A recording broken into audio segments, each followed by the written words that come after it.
Visar, unë e thash që qëllimisht dola në pozitën edhe të prindërve edhe të familjarve. Dashuria e madhe që na jep ata fëmijët me nevoja të veçanta, kujdesi i veçantë që kërkojnë, shpesh pa dashje mund t'i trajtojmë si viktima e pa dashje edhe qasin e kemi të gabushëm me ta. Kjo nuk ndodh vetëm shpe, po ndodh edhe në institucione. Në të vërtet, kur punoj me njerëzit, ne jemi porta e parë me të cilën ta ballafaqohen në momentin kur marrin një lajm lidhur me zhvillimin e fëmijëve të tyre ose çështje e cila nuk është duke shkuar krahas, me thonë moshës kronologjike, kemi një zhvillim atipik, do thotë ne mbarrim përgjegjësinë ose mbartim përgjegjësinë për me mujt me informu familjen në detaje në mënyrë se çka duhet të bëjmë tash tutje.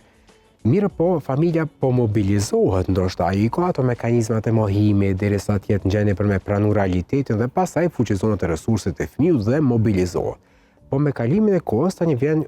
pjesa e rëndësishme e cila ka të bëjë me mbështetjen institucionale që duhet me ju ofru fëmijët. Dhe aktualisht jemi duke u ballafaquar me pengesa shumë të mëdha në këtë proces.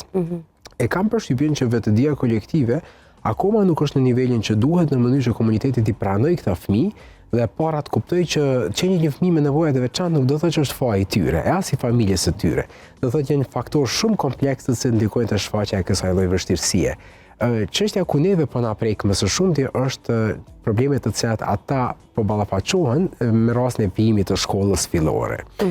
Ne e dimë që fëmijët janë të ndryshëm, ka një term i cili përshkruhet me emrin neurobiodivergjenca, që do të thotë fëmijët mund të kenë pak vështirësi, po jo domosdoshmërisht të preken në nivelin e zhvillimit intelektual të tyre, sipas sistemit të klasifikimit ndërkombëtar të çrregullimeve zhvillimore. Ne e dimë që ato janë një gamë tyre, mirë po janë të afektuara për shembull lehtësisht, mesatarisht, relativisht shumë të theksuar, që do të thotë jo të gjitha kategoritë e fëmijëve nuk mund të përfitojnë nga procesi i edukimit adekuat. Ne po vrejmë që ndoshta fëmijët për shkak të vështirësisë që e kanë, ata mund edhe me pengu procesin mësimor, gjë që është natyrshme sepse është pjesë e tiparit të karakteristikave të vështirësisë që e ka, dhe ajo çka mu po më lëndon më së shumti është kur po shohim iniciativa të prindërve të cilët po marrin masa për me largu një fëmijë nga klasa sepse ai po e pengon procesin edukativ arsimor.